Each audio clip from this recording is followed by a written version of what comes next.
మాజీ మంత్రి కేటీఆర్ మీడియాతో మాట్లాడుతున్నారు. ఇప్పుడు లైవ్ చూద్దాం. వాస్తవాలు చెప్పడానికే ప్రజలకు ఈ ప్రెస్ మీట్ పెట్టా, నేను తిట్టడానికి కాదు. మీరు గద్దెనెక్కిన మొదటి రోజే నిజానికి మా నాయకుడు మా కేసీఆర్ గారు చెప్పినారు, వాళ్ళను ఒక 3-4 నెలలు ఏమనకండి, నిర్మాణాత్మక ప్రతిపక్షంగా ఉండండి, శాసనసభల శాసన మండలిలో బయట అక్కసు వెలగక్కినట్టు ఉండొద్దు, మనం పద్ధతిగా ఉండాలి, మనం తెచ్చిన తెలంగాణ, కష్టపడి తెచ్చిన తెలంగాణ ఇది, ఎవరికి ప్రజలు అధికారం ఇచ్చినా తెలంగాణ బాగుండాలని కోరుకోవాలి, ఏమనకండి అన్నారు. మేమేం అనలే.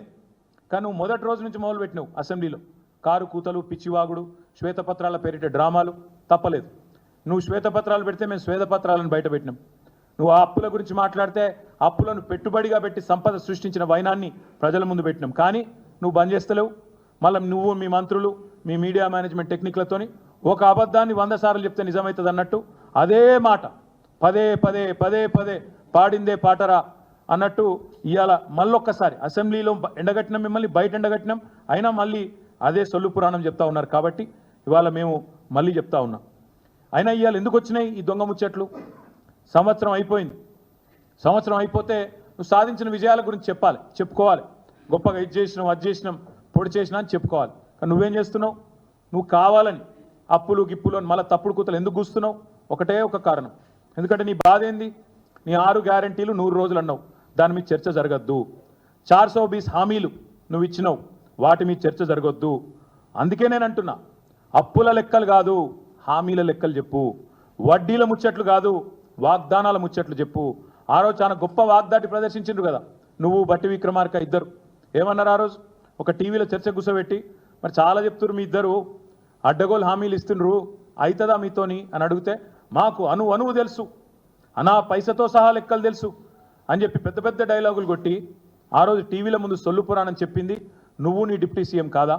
ఇవాళ వచ్చి మళ్ళీ దివాలాకోరు మాటలు మాట్లాడుతున్నా ఈ సన్నాసి ముఖ్యమంత్రి నేను అడుగుతున్నా, నువ్వు కాదా ఆ రోజు చెప్పింది? మాకు అనా పైసతో సహా ప్రతి లెక్క తెలుసు, ఎట్లా మాట నిలబెట్టుకోవాలో తెలుసు అని ఉదరగొట్టింది నువ్వు కాదా? ఆ రోజు దొంగ లెక్కలు, ఈరోజు కాకి అరుపులు. అందుకే మేము అనేది, దమ్ముంటే అప్పులపై కారు కూతలు కాదు, నీ అసమర్థ పాలన పైన శ్వేతపత్రం విడుదల చెయ్యి. నువ్వు చేసింది ఏందో చెప్పు. నువ్వు చేసింది ఏంది నిజానికి ఈ సంవత్సరంలో? కేసీఆర్ ఇచ్చిన ఉద్యోగాలు నీ ఖాతాలో రాయించుకుంటావు. నువ్వు ఎన్ని ఉద్యోగాలు ఇచ్చినా మొత్తం తిప్పి తిప్పి కొడితే 12,000 ఉద్యోగాలు ఇచ్చిండు రేవంత్ రెడ్డి. సంవత్సరంలో 2 లక్షల ఉద్యోగాలు అని చెప్పి దివాలాకోరు మాటలు చెప్పి గద్దెనెక్కిన కాంగ్రెస్ సంవత్సర కాలంలో ఇచ్చింది. రాహుల్ గాంధీకి రేపు ఎల్లుండి ఉత్తరం రాస్తా, మొత్తం నీ బండారం ఏందో నీ కథ ఏందో ఆయనకు తెలియదని నేను అనుకుంటలేను. కానీ తెలిసినా తెలియనట్టు యాక్టింగ్ చేస్తున్నాడు ఆయన కూడా, స్వాతిముత్యం యాక్టింగ్ చేస్తున్నాడు. కాబట్టి ఆయన బండారం నీ బండారం బయట పెట్టాలి కాబట్టి చెప్తున్నా. నీ రాహుల్ గాంధీ అన్నట్టు ఆయన మీ నాయకుడు అశోక్ నగర్కి వచ్చిండు, మొదటి సంవత్సరంలో 2 లక్షల ఉద్యోగాలు ఇస్తా అని చెప్పి తెలుగులో ట్వీట్లు పెట్టిండు, నమ్మబలికిండు, తెలంగాణ యువతను మోసం చేసిండు. నీ ప్రభుత్వం వచ్చినాక నువ్వు ఇప్పటిదాకా ఇచ్చింది సంవత్సరంలో 12,000 చిల్లర ఉద్యోగాలు మాత్రమే. ఇంకా 1,87,000 ఉద్యోగాలు నీ ప్రభుత్వం బాకీ ఉంది తెలంగాణ యువతకు. అందుకే నేను అనేది, రేవంత్ రెడ్డి నిన్ను వదిలిపెట్టం, నువ్వెన్ని తప్పుడు కూతలు కూసినా నిన్ను వదిలిపెట్టే సమస్య లేదు. ఉద్యోగాలు ఇచ్చింది కేసీఆర్, అవి నీ ఖాతాలో వేసుకునే ప్రయత్నం చేస్తూ ఉన్నాం. రుణమాఫీ బోగస్ అని తేలిపోయింది. రైతులు ఏ ఊరికి పోయినా తిరుగుతూ ఉన్నారు, కాలేదు, 2 లక్షల లోపు కూడా కాలేదు. నాకు పొద్దున్నే నరేందర్ రెడ్డి అని రిటైర్డ్ టీచర్ పెద్ద మెసేజ్ పంపిండు, సార్ నాది కానే కాలేదు, ఇది నా ఫోన్ నెంబర్, ఇది నా అకౌంట్ నెంబర్, జర మాట్లాడండి అసెంబ్లీలో అని పొద్దున్నే మెసేజ్ పంపిండు. ఒకటి కాదు, నీకు చేతనైతే దమ్ముంటే ఊరూరు అడుగు, తెప్పించుకో వివరాలు. ఎక్కడ కూడా రుణమాఫీ పాక్షికంగా అయింది తప్ప పూర్తిగా కానే కాలే. 49,500 కోట్ల కాడ మొదలైంది కథ. ఇవాళ నువ్వు 20,000 కోట్లతో ముగించినా అని చెప్తున్నావు. ఆ 20,000 కూడా పడలే, 20,000 కోట్లు కూడా పడలే. నీ బట్టి విక్రమార్క నీ ఫైనాన్స్ మినిస్టర్ చెప్తున్న ప్రకారమే 11-12,000 కోట్లు దాటలే. ఇది వాస్తవం రేవంత్ రెడ్డి, తెలుసుకో. అందరిని ప్రజలను రైతులను పిచ్చోళ్ళని చేసినట్టు మాట్లాడు బంద్ చేయి. డబ్బు సంచులతో దొరికిన దొంగనే కదా దొంగ నడిచినట్టు ఇవాళ మళ్ళీ ఇష్టం వచ్చినట్టు మాట్లాడుతూ ఉన్నాడు. ఒకవైపు విజయోత్సవాలట. ఎందుకు విజయోత్సవాలు? రైతుల ఆత్మహత్యలు పెరిగినందుక, ఆగిపోయిన నేత కార్మికుల ఆత్మహత్యలు తిరిగి ప్రారంభమైనందుక, లేదా 48 మంది గురుకులాల్లో చచ్చిపోయే పరిస్థితులు కల్పించినందుక, లేదా 50 మంది పైచిలకు ఆటో డ్రైవర్లు ఆత్మహత్యలు చేసుకునే పరిస్థితిని వారికి తీసుకొచ్చినందుక, ఇచ్చిన మాట తప్పినందుక, లేదా మొత్తం రాష్ట్రాన్ని అతలాకుతలం చేసినందుక? దేనికి? అందుకే మేము అనేది, తెలంగాణలో మళ్ళీ ప్రభుత్వ హత్యలు ప్రారంభమైనాయి. ప్రభుత్వ హత్యలు అంటున్నా నేను, నీ మాట నేనే వాడుతున్నా, నువ్వే అను గతంలో. ఉద్దేశపూర్వక క్రిమినల్ నెగ్లిజెన్స్ వల్ల ఎవరు మరణించినా అది ప్రభుత్వ హత్యనే అని ఆనాడు ప్రతిపక్షంలో ఉండి మీరే చెప్పిండ్రు. అందుకే నేను అంటున్నా, ఇవాళ చనిపోయిన గురుకుల పిల్లలు ప్రభుత్వ హత్యలే, మొన్న చనిపోయిన శైలజది ప్రభుత్వ హత్యనే, చనిపోయిన ఆటో డ్రైవర్లన్నీ ప్రభుత్వ హత్యలే, చనిపోయిన రైతులై ప్రభుత్వ హత్యలే, బలవన్మరణానికి పాల్పడ్డ ఆత్మహత్యలు చేసుకున్న నేత కార్మికులై ఖచ్చితంగా ప్రభుత్వ హత్యలే. అందుకే తెలంగాణలో మళ్ళీ ప్రభుత్వ హత్యల పరంపర ప్రారంభమైంది అంటున్నా. మేము గురుకులాల్లో ఉన్న పిల్లలను ఎవరెస్ట్ ఎక్కించినాం, నువ్వు వాళ్ళని పాడెక్కిస్తా ఉన్నావు. ఇంతకంటే నీచం ఇంకోటి ఉంటుందా? ఇంతకంటే నీచమైన ప్రభుత్వం ఇంకోటి ఉంటుందా? కనీసం పిల్లలకు బువ్వ చక్కగా పెట్టలేక మా ఆర్ఎస్ ప్రవీణ్ కుమార్ మీద ఏడుపులు, ఆయన కుట్ర చేసిండట, నేను కుట్ర చేసినమాట. సిగ్గన్నా ఉండాలా కనీసం మాట్లాడడానికి. ఇదో ప్రభుత్వం, మీదో బతుకు. మేము ఇవాళ మీ ముందు మీతో పాటు మొత్తం రాష్ట్ర ప్రజల ముందు కొన్ని విషయాలు స్పష్టంగా చెప్పదలుచుకున్నాం.